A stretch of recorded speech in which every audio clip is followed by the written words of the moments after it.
안녕하세요. 주린이 아재입니다.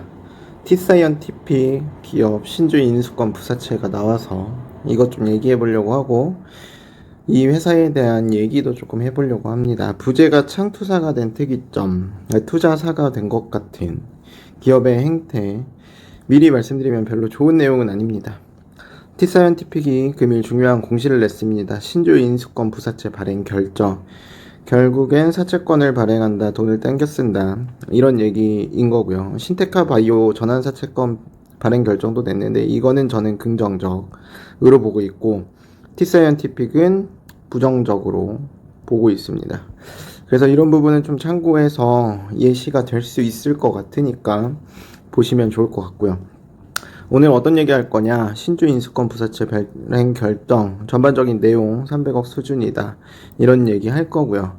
당연히 리픽싱의 한도 봐봐야겠죠. 최저 한도는 2,765원인 거고, 리픽싱은 표면 만기 이자율이 0%인 점, 이거에 대해서 당연히 결론은 주식으로 전환될 가능성이 높다라는 얘기. 그리고 최근 공시에 대한 것도 좀 볼 겁니다. 회사 자체에 특별한 이슈가 있는지, 이런 주주총회에 대한 이슈, 그리고 돈을 당겨서 조정해주고 시장의 매물로 결국엔 주식 출하에 대한 형태, 이런 거에 대해서 얘기를 조금 해보려고 합니다. 그리고 시장에서 바라보는 T사이언티픽은, 그리고 지금의 사업성과 관련 없는 투자사들의 같은 행태들, 이런 이슈들 다뤄볼 거고, T사이언티픽이 원래 뭐하는 회사냐도 중요하겠죠. 이커머스 쪽의 내용 한번 다뤄볼 거고, 실질적인 사업에 대한 구조가 어떻게 돼 있는지 또 보는 시간 한번 가져볼 겁니다. 그러면서 제가 이제 약간 의심스러워 하는 부분들, 타법인 출자, 경영, 참여 목적성, 이런 거 공시 보면서 한번 얘기해 볼 거고요. 마지막으로 이제 미래 부가가치에 대한 얘기, 그리고 지금의 사업성에 대한 고찰이 조금 필요해 보이는 얘기 한번 하면서 시작해 보겠습니다. 공시 읽어주는 아재 시작합니다. 내용이 조금 길 수 있어요. 자, 신주 인수권 부사채를 발행을 결정했습니다. 여기 보이는 것 같이 300억 원의 규모의 발행을 하고 있고요. 표면 만기 이자율이 0%인 점, 그리고 행사가액이 3,950원인 점, 이런 걸로 보면 행사가액이 굉장히 낮고 이자가 없으니까 얘네들은 당연히 주식으로 좀 치환될 가능성이 높겠다 생각할 수 있겠죠. 여기 보시면 지금 발행가액도 낮은데 최저 조정가액 리픽싱의 한도는 2,765원 수준입니다. 당연히 전환사채권자는 주식으로 전환할 생각을 가지고 있을 거고요. 주식으로 치환이 된다면 주식수가 늘어나니까 그만큼 주가의 희석도 있겠죠.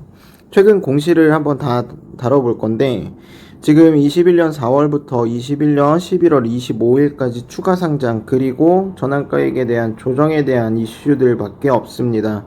그리고 심지어 16회차에 신주 인수권 부사채는 발행을 또 결정을 300억 원치 했고요. 회사 자체에 특별한 영업이나 사업성 이슈가 전혀 없고, 그거에 따른 주주총회도 없고, 돈을 당겨서 쓰고 다시 주식으로 전환하고, 이거에 대한 가치에 대한 희석이 있고, 시장의 매물로 앞으로 나오는 형태의 모습만을 보여주고 있습니다. 이런 기업은 사실 좋지 않습니다. 참고만 해주시고, 오늘의 상승이 나왔는데 이건 다 이제 빗썸에 대한 지분 이슈, 이것 때문에 시장에서 상승 모멘텀이 나왔다라고 보고요.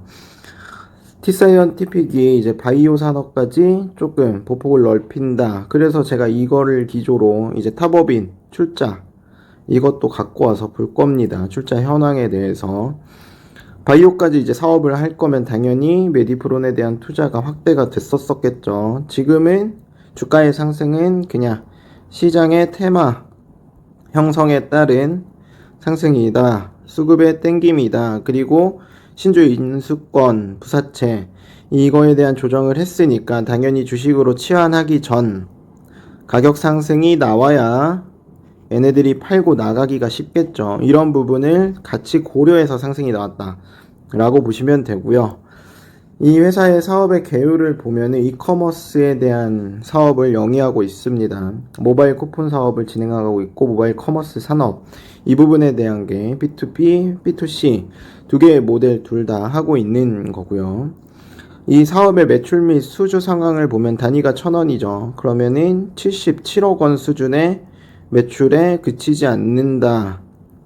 별로 좋지 않죠. 이게 1년의 매출이니까. 지분 구조와 주식수를 늘려서 돈을 당기고 매출은 그저 그렇고 이런 행태는 좋지는 않습니다. 타법인 출자 현황을 보면은 타법인이 굉장히 많은 법인에 지금 출자를 해놓은 상태이죠. 여기서 볼 거는 단순 투자가 너무 많다는 겁니다. 거의 돈놀이 수준이에요. 그리고 바이오에 투자하겠다, 보폭을 넓히겠다, 이것도 거의 이슈성에 가깝습니다. 얘네들이 진짜로 경영 참여를 위해서, 만약에 경영을 참여하기 위해서, 지배구조의 회사를 늘리기 위해서라기보다는, 왜냐면 지분율이 지금 경영 참여 목적이라고 하기에는 너무 낮아요. 10% 수준에 미치지 못하고요. 아이즈비전 그리고 메디프론이죠. 미디프론이 아니라 메디프론 두 가지 다 경영 참여라고 하기엔 지분율이 너무 낮다라고 보고 있습니다. 경영 참여의 목적이 출자인지도 저는 의심스러운 상황이고요. 티사이언티픽은 현재 주가는 이제 5,000원 수준이고 시가총액이 2,383억 원입니다. 사업의 미래성을 저는 조금 보셨으면 좋겠어요. 월봉으로는 주가가 마치 탄탄해 보이지만 미래 부가가치 그리고 사업성 이거에 대한 고찰이 저는 필요해 보인다 라고 생각을 하는 거고요. 좋은 기업 많은데 굳이 여기에 투자할 필요 있는가 저는 생각합니다.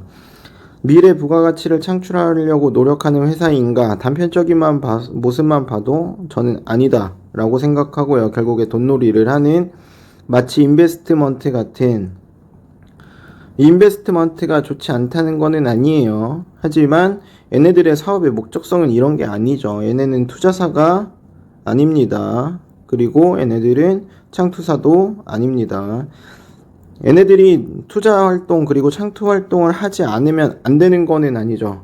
하지만 기조 사업이라는 게 있잖아요. 사업을 영위하는 목적이라는 게 있는데 이런 부분에 너무 취약하다. 물론 마이너스가 나고 그런 건 아니지만 미래에 대한 사업성이 저는 불투명하다라고 보고 있습니다. 그래서 주식의 발행수와 돈을 계속 당겨 쓰고 영업을 영위하는 이 같은 행위는 저는 바람직하지 않다라고 보고 있고, 이거는 단지 저의 시각이니까 혼란을 주고자 함은 아닙니다.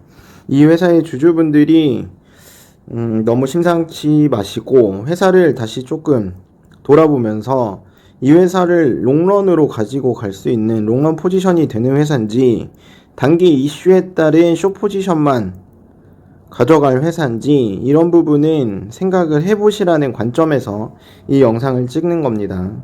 내용이 괜찮으셨으면 구독 부탁드리겠습니다.